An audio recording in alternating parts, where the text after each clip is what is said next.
ಆದ್ರೆ very talented ಅಂತ ಹೇಳ್ತೀನಿ. ಹೌದು, ಅದು ಆ ಮಾತನ್ನ ಯಾಕೆ ಅಂತ ಹೇಳಿದ್ರೆ ಇವತ್ತು ಅಂತಲ್ಲ, ನನಗೆ ಅವತ್ತೇ ಗೊತ್ತಿತ್ತು. 7 years ಅವ್ನು ಪರಿಚಯ ಆಗಿ ನನಗೆ 7 years ಬ್ಯಾಕೆ ಗೊತ್ತಿತ್ತು ನನಗೆ ಅವನು ಹೊಂಟೆ. ಕೆಲವು ವಿಷಯಗಳು, ಕೆಲವು ಫೋಟೋಗಳು, ಕೆಲವು ವಿಡಿಯೋಗಳು ಇವತ್ತಿಗೂ ನಾನು ಶೂಟ್ ಮಾಡೋದು ಗಿಲ್ಲಿ ಗೊತ್ತಿಲ್ಲ. ನನ್ನ ಹತ್ರ ಇದೆ, ನೀವು ಕಳ್ಸಿದೀರಾ. ಗಿಲ್ಲಿ ಅವ್ರಿಗೆ ಗೊತ್ತಿಲ್ಲ, ಆದ್ರೆ ನನಗ್ ಗೊತ್ತು. ನನಗ್ ಒಂದಷ್ಟು ವಿಷನ್ಸ್ ಕಳ್ಸಿದೀರಾ. ಆ ಟೆರೆಸ್ ಮೇಲ್ಗಡೆ ಪಾಪ ಬೆಡ್ಶೀಟ್ ಹಚ್ಕೊಂಡ್ ಮಲಗಿದ್ರಲ್ಲ, ಅದ್ ಯಾವ ಘಟನೆ? ಅದು ಘಟನೆ ಏನಪ್ಪಾ ಅಂತ ಹೇಳಿದ್ರೆ, ಇವನು ಕಾರ್ ತಕೊಂಡಿದ್ದ, ಹೊಸ ಕಾರ್ ತಗೊಂಡ್ಬಿಟ್ಟಿದ್ದು. ಸರಿ ಆಯ್ತು ಅಂತ ಹೇಳ್ಬಿಟ್ಟು ಲಗ್ಗೆರಿ ರೂಮ್ ಅಲ್ಲಿ ಇದ್ದ. ಲಗ್ಗೆರಿ ರೂಮ್ ಅಲ್ಲಿ ಇದ್ದು ಸೀದಾ ಬಂದ್ಬಿಟ್ಟ ನನ್ನ ಮನೆಗೆ. ಅಲ್ಲಿ ರೂಮ್ ಖಾಲಿ ಮಾಡ್ತೀನಿ, ಯಾಕಂದ್ರೆ ಅಲ್ಲಿ ಬೈಕ್ ನಿಲ್ಸಕ್ಕೆ ಸ್ಪೇಸ್ ಇಲ್ಲ. ಕಾರ್ ಎಲ್ಲಿ ನಿಲ್ಸದ ಅವನ ರೂಮ್ ಅಲ್ಲಿ.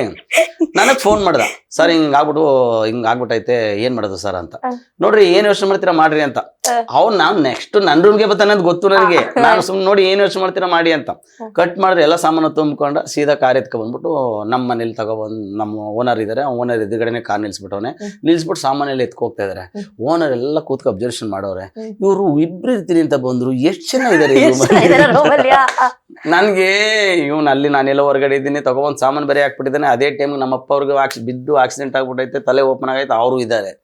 ಸರಿ ಆಯ್ತು ಅಂತ ಸಿಚುವೇಶನ್ ಮಾಡಿದ್ರೆ ಅವಾಗೆಲ್ಲ ಪಬ್ಲಿಕ್ ಪ್ರೋಗ್ರಾಮ್ಗೆ ಹೋಗ್ತಿದ್ದ, ಒಳ್ಳೆ ಪೀಕ್ ಲೆವೆಲ್ಗಿದ್ದ. ಅಲ್ಲಿ ಇಲ್ಲಿ ಅಂತ. ಸೊ ಎಲ್ಲರೂ ಒಂದ್ಸರಿ ಬಂದ್ರು, ಒಂದ್ 5 ಜನ ಸೇರ್ಕೊಂಡು ಕಾರ್ ತಗೊಂಡ್ಬಂದವ್ರೆ. ಕಾರ್ ತಕೊಂಡು ನಮ್ಮ ಮನೆ ಎದುರುಗಡೆ ಒಂದ್ ಗೇಟ್ ಐತೆ ಓನರ್, ಅಲ್ಲಿ ಆಯಪ್ಪ ಪೊಲೀಸು ಅವ್ರ ಮನೆ ಮುಂದ್ಗಡೆನೆ ಕಾರ್ ಹಾಕ್ಬಿಟ್ಟವನ. ಅವ್ನ್ ಕಾರ್ ಹಾಕ್ಬಿಟ್ಟು ಮಲ್ಗವನೆಲ್ಲ. ಅವ್ರು 4 ಗಂಟೆ ಅಷ್ಟು, ಇವ್ನು ಬಂದಿದ್ದೆ ಒಂದ್ 3:30. ಅವ್ರು ಬಂದು 4:15 ಬಂದವ್ರೆ. ಯಾರು ನೋಡಿತಾವ್ರೆ, ಯಾರು ಕಾರ್ ಹಾಕಿರೋದಂತ. ನಮಗೂ ಒಳ್ಳೆ ನಿದ್ದೆ, ಅವ್ನಿಗೂ ಒಳ್ಳೆ ನಿದ್ದೆ. ಸರಿ ಆಯ್ತು ಅಂತ ಹೇಳ್ಬಿಟ್ಟು ಮುಗೀತು. ಅಲ್ಲಿಗೆ ಬಂದಿದ್ದು ಒಂದ್ 3 ಗಂಟೆ 3:15 ಬಂದ. ಪಾಪ ಫುಲ್ ಟೈರ್ಡ್ ಆಗ್ಬಿಟ್ಟಿದ. ಸರಿ ಆಯ್ತು ಅಂತ ಹೇಳ್ಬಿಟ್ಟು ಅವ್ರೇನ್ ಮಾಡ್ಬಿಟ್ಟು ಎಲ್ಲರೂ ಬಂದ್ ಮಲಗಿದ್ರೆ, ನಾನು ನನ್ನ ಫ್ರೆಂಡ್ಸ್ಗಳು 3 ಜನ ಇದ್ವಿ, ಅವ್ರದ್ದು ಒಂದು 5 ಜನ, ಒಟ್ಟು 8 ಜನ ಆಗ್ಬಿಟ್ರು. ಮಲ್ಕೊಳಕ್ ಸ್ಪೇಸ್ ಇಲ್ಲ. ಯಾಕೆ ಸ್ಪೇಸ್ ಇಲ್ಲ ಅಂದ್ರೆ ಕೊಟ್ಟಿರೋದ್ ಮನೆ ಇಬ್ಬರಿಗೆ ನಾವು ಅಗ್ರಿಮೆಂಟ್ ಹಾಕಿರೋದು. ನಾವು 8 ಜನ ಮಲಗಿದ್ವಿ ವಿತ್ ಗಿಲ್ಲಿ ಸಾಮಾನು ಬೇರೆ ಕೆಳಗಡೆ. ಅವ್ರು ತಲೆ ಕೆಟ್ಟೋಗ್ಬಿಡ್ತು ಓನರ್ಗೆ. ಸರಿ ಆಯ್ತು ಅಂತ ಹೇಳ್ಬಿಟ್ಟು ಬೆಳಿಗ್ಗೆ ಮಾತಾಡ್ತಾನೆ ಅಂತ ಹೇಳಿ ರಿಕ್ಷಾ ಆಗ್ಬಿಟ್ಟಿದ್ರು. ನಾನು ಬುದ್ಧಿವಂತರು. ನಾವು ಬೆಳಿಗ್ಗೆ ಎದ್ದೆ 5:30 ಎದ್ದೆಟ್ಗೆ ಇಮಿಡಿಯೇಟ್ ಕಾರ್ ನಿತ್ತಾಕ್ಸಿ ತಗೋಗಿ ನಮ್ಮೂರ ತಿಂಡಿ, ನಾಗರಬಾವಿ ಸರ್ಕಲ್ ನಮ್ಮೂರ ತಿಂಡಿ ಐತಲ್ಲ, ಅಲ್ಲಿ ಹೋಗಿ ಕಾರ್ ಪಾರ್ಕಿಂಗ್ ಮಾಡಿಸ್ಬಿಟ್ಟು ಮತ್ತೆ ಬಂದೆ. ಆ ಓನರ್ ಬಂದು ಕಾರ್ ನಿಂತಿದ್ದ, ಅಲ್ಲಿ ಎಲ್ಲಿ ಆ ಕಾರ್ ಅಂದ್ಬಿಟ್ಟು ಹುಡುಕ್ತಾವನೆ, ಕಾರೇ ಇರಲಿಲ್ಲ. ಸೊ ಯಾಕೆ ಇದನ್ನ ಹೇಳ್ತಿದ್ದೀನಿ ಅಂತ ಹೇಳಿದ್ರೆ, ಅದು ನೀವು ಟೆರೇಸ್ ಮೇಲೆ ಮಲಗಿದ್ದಾನ ಅಂತ ಒಂದು ಪ್ರಶ್ನೆ ಕೇಳಿದೆ. ನಾನು ಯಾಕೆ ವಿಡಿಯೋ ಮಾಡಿದೆ ಅಂದ್ರೆ 2 ವಿಡಿಯೋ ಮಾಡಿದ್ದೆ. ಒಂದು ಅವನು ರಗ್ಗಿಲ್ದೆ ಮಲಗಿರೋದು ಒಂದು, ಮತ್ತೆ ನಾನು ಬೆಡ್ಶೀಟ್ ಹಾಕಿ ನೆರಳು ಮಾಡಿದ್ಮೇಲೆ ಮಲಗಿರೋದು ಒಂದು. ಯಾಕೆ ಈ ಸಣ್ಣ ವಿಡಿಯೋ ಎಲ್ಲ ಮಾಡ್ತೀನಿ ಅಂದ್ರೆ, ಗಿಲ್ಲಿ ಲೈಫಲ್ಲಿ ಸ್ಟ್ರಗಲ್ ಎಷ್ಟು ಪಟ್ಟಿದ್ದಾನೆ, ಏನೆಲ್ಲ ಇದ್ದಾನೆ. ಅವನು ನ್ಯಾಚುರಲ್ ನಟ. ನಾನು 7 ವರ್ಷದ ಹಿಂದೆನೆ ಕೊಟ್ಟಿರೋದು ಅವನಿಗೆ.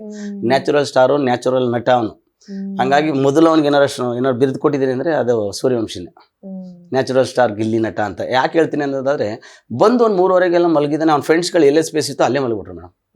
ಇವ್ನಿಗೆ ಸ್ಪೇಸ್ ಇಲ್ಲ. ಯಾಕಂದ್ರೆ ಇವ್ನು ಸ್ಪೇಸ್ ಯಾಕಿಲ್ಲ ಅಂದ್ರೆ, ಇವ್ನು ಅವ್ನು ಮಲಗಷ್ಟಲ್ಲಿ ರೆಸ್ಟ್ ರೂಮ್ ಅಲ್ಲಿ ಇದ್ದ. ಇವನು ಬಂದು ನೋಡ್ತಾನೆ ಎಲ್ಲರೂ ಸ್ಪೇಸೇ ಇಲ್ಲ.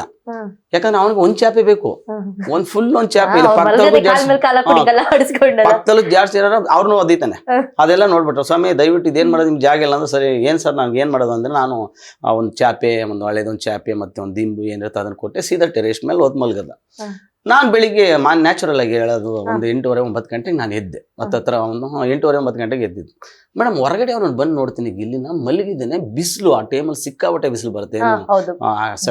ಆಗಸ್ಟ್ ಸೆಪ್ಟೆಂಬರ್ ಈ ಟೈಮಲ್ಲಿ ಸಿಕ್ಕಾಬಟ್ಟೆ ಬಿಸಿಲು ಬರುತ್ತೆ. ಸರಿ ಆಯ್ತು, ಬಿಸಿಲು ಬಂದು ನೋಡ್ತೀನಿ, ಇಲ್ಲಿ ಎಲ್ಲ ಫುಲ್ ಎಲ್ಲ ಬೇವುತ್ಕೊಬಿಟ್ಟಿದ್ದಾನೆ.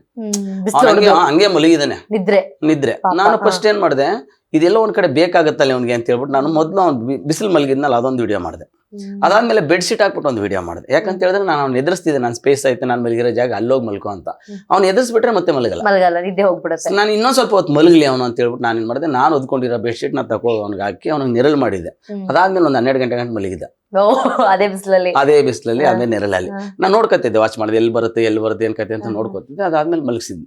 ಆ ತರದ ಬಾಂಡಿಂಗ್ ನಂದು. ಅಲ್ಲ ಆಕ್ಚುಲಿ ಈ ಸಣ್ಣ ಮಕ್ಳದೆಲ್ಲ ಮನೇಲಿ ಅಮ್ಮಂದಿರು ವಿಡಿಯೋ ಮಾಡ್ಕೊಡೋದು ನಾನು ನೋಡಿದೀನಿ.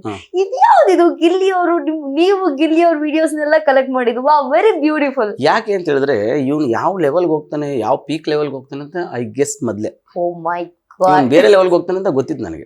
ಯಾಕಂದ್ರೆ ನಮ್ ಡಿಸ್ಕಷನ್, ನಮ್ ಥಾಟು ಮತ್ತೆ ನಮ್ ಡೈಲಾಗು ಆತರ ಕೆಲಸ ಮಾಡ್ತೇವೆ.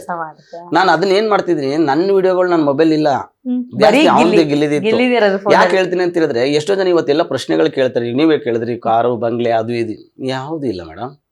ಓಕೆ, ಅಂದ್ರೆ ಬಿಗ್ ಬಾಸ್ ಮನೆಯಲ್ಲಿ ಒಂದ್ ಸ್ಟೇಟ್ಮೆಂಟ್ ಪಾಸ್ ಆಗುತ್ತೆ, ನೀವು ನೋಡಿರ್ತೀರಾ ಅಂತ ಅನ್ಕೊಂತೀನಿ.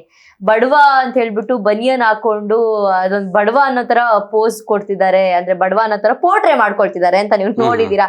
ಇಟ್ಕೊಂಡಂಗೆ ಗುದ್ ಬಿಡ್ಬೇಕಂತ ಅನ್ಸುತ್ತೆ. ಯಾಕಂದ್ರೆ ಗಿಲ್ಲಿ ಅವ್ರ ಹಂಗಿರ್ಲಿಲ್ಲ ಪಾಪ. ಅವ್ರನ್ನ ನಾನು ಗಿಲ್ಲಿ ಅವ್ರನ್ನ ಬಿಗ್ ಬಾಸ್ ಮನೆಯೊಳಗೆ ಹೆಂಗ್ ನೋಡ್ತೀನೋ ನಾನು ಹಂಗೆ ಅನ್ಕೊಂಡ್ಬಿಟ್ಟಿದೀನಿ.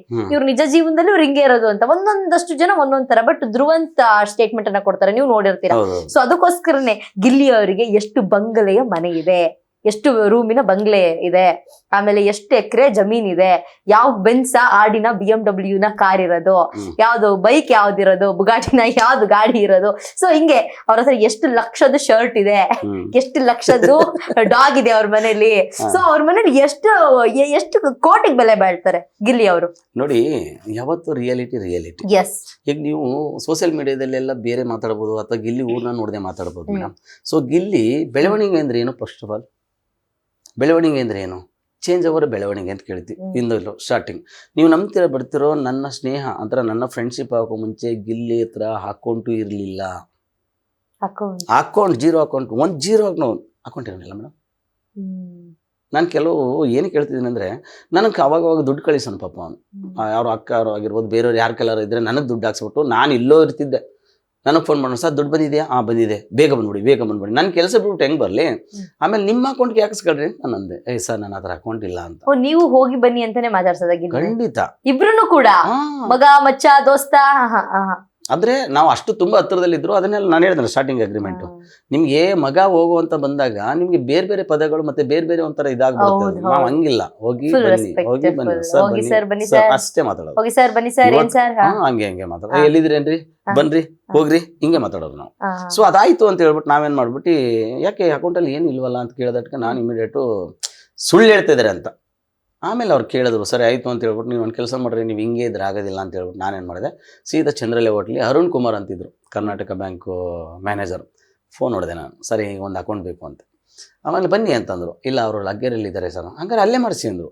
ಇದು ಒಳ್ಳೆ ಕೆಲಸ ಆಯ್ತಲ್ಲ ಅಂತ ಹೇಳ್ಬಿಟ್ಟು, ಇಲ್ಲ ಸರ್ ಆಗಲಿ ಮಾಡ್ಸೋಕ್ಕಾಗಲ್ಲ ಅಂತ, ಡಾಕ್ಯುಮೆಂಟ್ಸ್ ಏನಿಲ್ಲ ಅಂತಂದರು. ಸರಿ ಆಯ್ತು ಅಂದ್ಬಿಟ್ಟು ಆಧಾರ್ ಕಾರ್ಡ್ ಇತ್ತು. ಆಮೇಲೆ ನನ್ನ ಅಕೌಂಟಲ್ಲಿ ಏನಿರುತ್ತೋ, ನಾನು ಆಲ್ರೆಡಿ ಅಕೌಂಟ್ ಮಾಡಿದ್ನಲ್ಲ, ನಾನು ಅವ್ನಿಗೊಂದು ಸ್ಪಾನ್ಸರ್ ಕೊಟ್ಬಿಟ್ಟು, ನಾನು ನನ್ನ ಹೆಸರಲ್ಲಿ ಮತ್ತು ಅವ್ನ ಇಬ್ಬರು ಹೆಸರಲ್ಲಿ ನಾನು ರೆಂಟಲ್ ಅಗ್ರಿಮೆಂಟ್ ಮಾಡಿಸಿ, ಕರೆಂಟ್ ಬಿಲ್ ಕೊಟ್ಟು, ಅವನ್ನ ಒಂದು ಆಧಾರ್ ಕಾರ್ಡ್ ತಗೊಂಡೋಗಿ ಅಕೌಂಟ್ ಓಪನ್ ಮಾಡಿಸ್ಕೊಟ್ಟೆ. ಅಕೌಂಟ್ ಕೂಡ ಇರಲಿಲ್ವಾ ಗಿಲ್ಲಿ ಅವರಿಗೆ ಬ್ಯಾಂಕ್ ಅಲ್ಲಿ? ಇಲ್ಲ, ಅಕೌಂಟ್ ಇರಲಿಲ್ಲ. ಆದ್ರೆ ಒಂದು ನಿಜ, ನಾನು ಯಾವತ್ತು ಅಕೌಂಟ್ ಓಪನ್ ಮಾಡಿಸಿ ಅವ್ನಿಗೊಂದು ಮಾತು ಹೇಳಿದೆ, ಇವತ್ತು ಅದು ಅಕ್ಷರಶಃ ನಿಜ ಆಗೋಯ್ತು. ಯಾಕಂತ ಹೇಳಿದ್ರೆ, ಅವನ ಅಕೌಂಟ್ ನಂಬರ್ ಲಾಸ್ಟ್ಲಿ 001 ಬಂತು. 001 ಲಾಸ್ಟ್ ಅಲ್ಲಿ ನಂಬರ್ 1 ಲಾಸ್ಟ್. ಅವತ್ತು ಕೇಳಿದೆ, ಗಿಲ್ಲಿ ಅಕೌಂಟ್ ನಂಬರ್ ಏನಿರುತ್ತೆ 00 ನಂಬರ್ 1 ಬಂದಿದೆ, ನಿಮ್ ಕಷ್ಟ ಅನ್ನೋದು ಏನಿದೆ ಇವತ್ತು ಲಾಸ್ಟ್ ರೀ, ಇನ್ಮೇಲೆ ನಿಮ್ಮ ಲೈಫ್ 100% ಚೇಂಜ್ ಆಗುತ್ತೆ, ಹೋಗಿ ಅಂತ ಹೇಳಿ. ಅದಂಗೆ ಆಗಿದೆ. ಅದಂಡೆ ಅದು ಒಂದು ಅಕೌಂಟ್ ಓಪನ್ ಮಾಡಿಸ್ತಾ, ಅಕೌಂಟ್ ಓಪನ್ ಮಾಡಿಸಿ ಕನಿಷ್ಠ ಪಕ್ಷ ಒಂದು 10 days, ಒಂದು 15 daysಗೆ ಇರಬೇಕು. ಸರ್ ಯಾವುದೋ ಒಂದು ಅಮೌಂಟ್ ಬಂದೈತೆ, ಗಾಡಿ ತಗೊಬಿಡೋಣ ಸರ್ ಅಂತ. ಸರಿ ಆಯ್ತು ಅಂತ ಹೇಳ್ಬಿಟ್ಟು, ಯಾವ ಗಾಡಿ ಬೇಕು ಅಂತ, ಗಾಡಿ ಬೇಕು ಅಂದ್ರೆ ನಂಗೆ ಪಲ್ಸರೇ ಬೇಕು ಅಂತ ಹೇಳ್ದ. ಯಾಕಂದ್ರೆ ನಾನು ಅದ್ರಲ್ಲಿ ಬೇರೆ ಕೆಲಸ ಮಾಡ್ತಿದ್ದೆ, ಟಾಟಾ ಕ್ಯಾಪಿಟಲ್, ಬಜಾಜ್ ಫೈನಾನ್ಸಲ್ಲೆಲ್ಲ EMI ಕಲೆಕ್ಟ್ ಮಾಡ್ತಿದ್ದೆ. ನನಗೆ ಎಲ್ಲ ಶೋರೂಮ್ಗಳು ಪರಿಚಯ ಇದ್ರು. ನಾನು ಸರಿ ಈಗ ಅಕೌಂಟ್ ಓಪನ್ ಮಾಡಿಸಿದ್ದೀನಿ. ಅಕೌಂಟ್ ಓಪನ್ ಮಾಡಿಸಿ ಸಿಬಿಲ್ ಸ್ಕೋರ್ ಚೆನ್ನಾಗಿಲ್ಲ ಅಂದ್ರೆ ಎಲ್ಲಿ ಕೊಡ್ತಾರೆ ನಿಮ್ಗೆ? ಕೊಡಲ್ಲ. ಆಮೇಲೆ ಮ್ಯಾನೇಜರ್ಗಳೆಲ್ಲ ನಮಗೆ ಸ್ವಲ್ಪ ಅಡ್ಜಸ್ಟ್ಮೆಂಟ್ ಇದ್ರು. ಸರಿ ಆಯ್ತು ಅಂತ ಹೇಳ್ಬಿಟ್ಟು ನಾನೇನ್ ಮಾಡಿದೆ, ಮ್ಯಾನೇಜರ್ಗೆ ಹೋಗಿ, ಸರ್ ಅಂತ, ಅಯ್ಯೋ ನೀವ್ ಹೇಳ್ತೀರ ಅಂದ್ಮೇಲೆ ಗಾಡಿ ಕೊಡೋಕ್ಕಾಗದೇ ಇರುತ್ತೆ ಸರ್, ಬನ್ನಿ ಯಾವ್ದು ಬೇಕು ಅಂತ ಹೇಳ್ಬಿಟ್ಟು, ನಮಗೆ ಮಂಗಳೂರು ಕಾಲೇಜ್ ಆಯ್ತು ಒಳ್ಳೆಳ್ಗೆ ಹೋಗಿ ಉಪನಾರಗಳಲ್ಲಿ, ಅಲ್ಲೋಗಿ ನಾನು ಹೋಗಿ, ಸರ್ ಈ ಥರ ಗಾಡಿ ಬೇಕು, 2020 CC ಗಾಡಿ, ಪಲ್ಸರ್ ಬೈಕ್ ಬೇಕು ಅಂದ. ಪಲ್ಸರ್ ಬೈಕ್ನೇ ತಗೊಳಪ್ಪ ಅಂತೇಳಿ ಪಲ್ಸರ್ ಬೈಕ್ ಕೊಡಿಸ್ದೆ.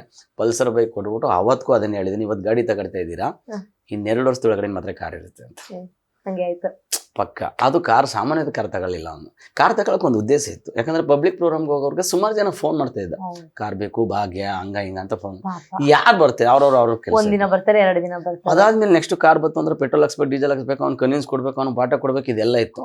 ಕೂತ್ಕೊಂಡು ಒಂದ್ಸರಿ ಡಿಸ್ಕಷನ್ ಮಾಡಿದ್ವಿ, ಕಾರ್ ನಾವು ಒಂದು ತಗೊಬಿಡೋಣ ಸರ್ ಅಂತ ಡಿಸೈಡ್ ಮಾಡಿದ್ರೆ. ಕಾರು 24 ಲಕ್ಷದ ಕಾರ್ ತಗೊಂಡವನು, ಅದೇ MG. ಅದು ಒಂದು ಬಿಗ್ ಅಚೀವ್ಮೆಂಟ್ ಗಿಲ್ಲಿದು. ಅವತ್ತು ಯಾಕೆ ಹೇಳ್ತೀನಿ ಅಂತ ಹೇಳಿದ್ರೆ, ಒಬ್ಬ ನಾರ್ಮಲ್ ಒಬ್ಬ ಅಕೌಂಟ್ ಇಲ್ದಿರೋ ವ್ಯಕ್ತಿ ಇವತ್ತು ಆ ಲೈವಲ್ಲಿ ಬೆಳೆದಿದ್ದಾನೆ ಅಂತ ಹೇಳಿದಾಗ ತುಂಬಾ ಖುಷಿ. ಹೌದು, ತುಂಬಾ ಜನಕ್ಕೆ ಅದೇ ಅಂತ 24 ಲಕ್ಷದ್ದು ಅಂತ ಅನ್ನಿಸ್ಬಹುದು. ಬಟ್ ಅದ್ರ ಒಂದೊಂದು ರೂಪಾಯಿನೂ ಜೋಡಿಸೋದಕ್ಕೆ ಅವ್ರು ಎಷ್ಟು ಕಷ್ಟಪಟ್ಟಿರ್ಬೋದು, ಎಷ್ಟು ಸ್ಟ್ರಗಲ್ ಮಾಡಿರ್ಬೋದು. ನಾನು ಅದನ್ನ ಫೀಲ್ ಮಾಡ್ತೀನಿ. ತುಂಬಾ ಜನ ಅದನ್ನ ಸಿಂಪಲ್ ಅಂತ ಅನ್ಸುತ್ತೆ. ಸಿಂಪಲ್, ಅದ್ ನೋ ಸಿಂಪಲ್ ಅಲ್ಲ ಅದು. ನಡ್ಕೋಗೋ ಕನಸೇನಿರುತ್ತೆ, ಸೈಕಲ್ ಕನಸು, ಬೈಕ್ ತಗೊಳ್ಳೋನ್ ಕಾರ್ ಇರೋನ್ ಕನಸು, ಹೆಲಿಕಾಪ್ಟರ್ ತಗೋಬೇಕು ಅಂತ ಕನಸಿಲ್ಲ ಮೇಡಮ್. ಸೀಮಿತವಾಗಿ ನೋಡಿ, ಯಾವತ್ತು ಡ್ರೀಮ್ಗೆ ಮೇ ಬಿ ಅದಕ್ಕೊಂದು ಬಾರ್ಡರ್ ಹಾಕ್ಬಿಡಿ ಕನಸು. ಇಮ್ಯಾಜಿನೇಷನ್ ಏನು ಕೊಡ್ಬೇಕಾಗಿಲ್ಲ, ಮಾಡ್ಕೊಳ್ಳಿ, ಭಗವಂತನ ಕೃಪೆ ಇದ್ರೆ ಖಂಡಿತ ಸಿಗುತ್ತೆ ನಿಮ್ಗೆ ಅದೆಲ್ಲ. Yes, ಖಂಡಿತ. ಬಟ್ ಒಳ್ಳೆ ರೀತಿಲಿ ಇರ್ಲಿ. ನಿಜ.